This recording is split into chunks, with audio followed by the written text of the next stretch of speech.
I was never the kind of person who thought they'd cheat. Growing up, my parents had a strong, loving relationship, and I always imagined I would have the same. I met my wife, Heather, during our last year of college. She was everything I had ever wanted: intelligent, beautiful, and kind. We fell in love fast and hard, and it wasn't long before we were planning our future together.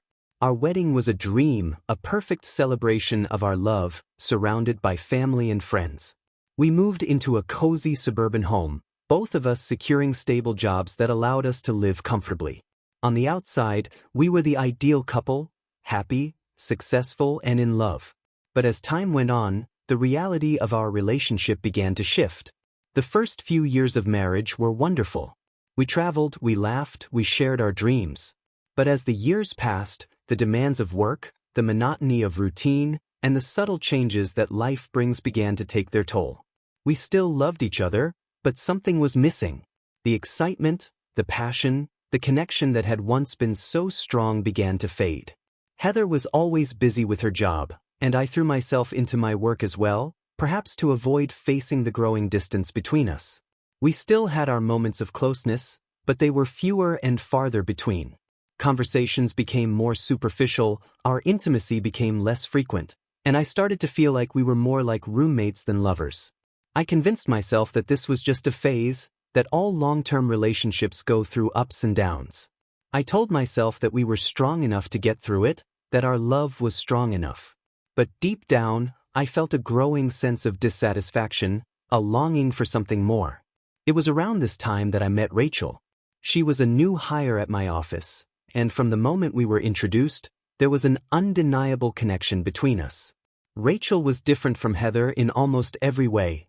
Where Heather was practical and grounded, Rachel was spontaneous and adventurous. She had a vibrant energy that drew people to her, and I found myself captivated by her from the start. At first, it was just harmless flirting. A joke here, a smile there. But as we worked together more closely, our connection deepened. We started having lunch together, then after-work drinks. Our conversations were easy, flowing naturally from one topic to another. I found myself opening up to her in ways I hadn't with Heather in years. Rachel made me feel alive again. She made me feel seen, desired, and appreciated in a way that I hadn't felt in a long time. The more time I spent with her, the more I realized how unhappy I was in my marriage. It wasn't that I didn't love Heather. I did, and I still do. But Rachel awakened something in me that I hadn't even realized was missing. The more I tried to suppress my feelings for Rachel, the stronger they became. I told myself that it was just a crush, that it would pass, but it didn't. I began to fantasize about her, thinking about her constantly, even when I was at home with Heather. The guilt was overwhelming, but the desire was stronger. The tipping point came during a work conference out of town. Rachel and I had both been chosen to represent our department, and we found ourselves spending even more time together. The days were filled with meetings and presentations, but the evenings were ours. One night, after a long day, we went out for dinner. We laughed, we drank, and the tension between us grew. By the time we got back to the hotel, I knew that something was going to happen. I told myself that I could just walk away, that I didn't have to cross that line, but when Rachel invited me up to her room, I didn't hesitate. The moment our lips touched, I knew I had made a mistake, but I couldn't stop. It was like a dam had burst, and all the emotions I had been holding back came flooding out. The passion, the desire, the need to feel connected to someone, it all overwhelmed me. We spent the night together, and for the first time in years, I felt truly alive. But the morning after was a different story. The reality of what I had done hit me like a ton of bricks. I had betrayed Heather, the woman I had promised to love and cherish for the rest of my life. The guilt was crushing, but at the same time, I couldn't deny that I had felt something real with Rachel, something I hadn't felt in a long time. After that night, I told myself that it was a one-time thing, a mistake that would never happen again.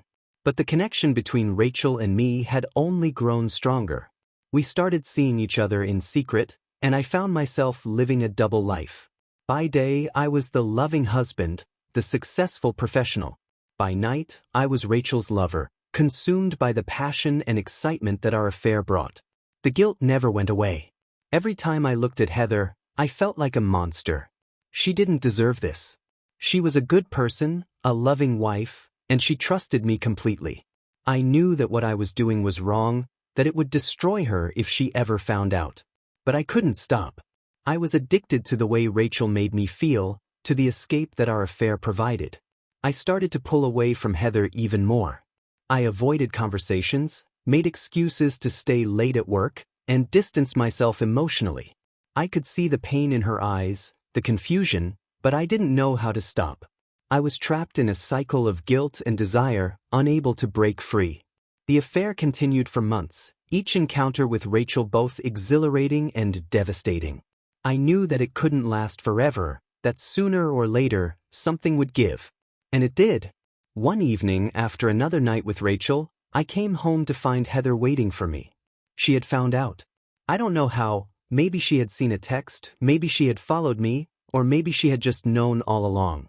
But the look in her eyes told me everything I needed to know. She didn't yell, didn't cry. She just asked me why. Why had I done this? Why had I betrayed her? And for the first time, I had to face the truth. I had cheated because I was unhappy, because I had been too afraid to confront the problems in our marriage, because I had wanted to escape rather than deal with the reality of my life. I told her everything, the dissatisfaction, the loneliness, the way Rachel had made me feel. I didn't try to justify my actions, but I wanted her to understand that it hadn't been about her, that it had been about me. But I knew that it didn't matter. I had broken something that could never be fixed. Heather left that night, and I knew that our marriage was over. The days that followed were some of the darkest of my life. The guilt, the shame, the realization of what I had lost, it all came crashing down on me. I tried to reach out to her, to apologize, to beg for forgiveness, but she refused to speak to me. I ended things with Rachel, knowing that our relationship had been built on lies and deception. The excitement that I had once felt was gone, replaced by a deep sense of regret. I had destroyed my marriage, hurt the woman I loved, and for what? A few moments of passion? An escape from my problems? I spent months in therapy, trying to understand why I had done what I did, trying to make sense of the mess I had made of my life. I realized that I had been running from myself, from my fears and insecurities, and that cheating had been a way to avoid facing the truth. It took a long time, but eventually I started to heal. I learned to forgive myself, to accept that I had made a terrible mistake but that it didn't define me. I focused on becoming a better person, on understanding my own needs and desires, and on learning how to communicate and connect with others in a healthy way.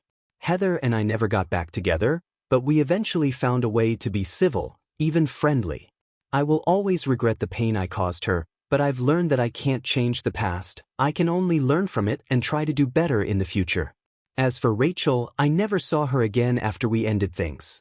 She was a part of my life for a brief, intense period, but in the end, our relationship was built on a foundation that could never have lasted. Looking back, I can see the mistakes I made, the ways I allowed my fears and insecurities to control me. Cheating wasn't about sex or even about Rachel. It was about me, my inability to face the problems in my life and relationship. It was a way to escape, to feel alive, and to avoid the hard work of dealing with the realities of marriage. I'm not proud of what I did, but I've learned from it. I've learned that relationships take work, requiring communication, honesty, and vulnerability. Running away from problems only makes them worse, and the only way to truly be happy is to face your fears and deal with them head-on. Heather and I didn't reconcile, but over time, we managed to rebuild a cordial relationship. We even managed to share a laugh or two on rare occasions. Though the love that once bound us was irreparably damaged, I found solace in the fact that I had taken responsibility for my actions and learned from them. I now understood the importance of communication and being honest with myself and others, even when the truth is difficult to face. The hardest part was accepting that my actions had irrevocably changed not just my life but Heather's as well. The guilt still lingers, a quiet reminder of the pain I caused, but I've come to understand that the best way to atone is to ensure I never repeat those mistakes.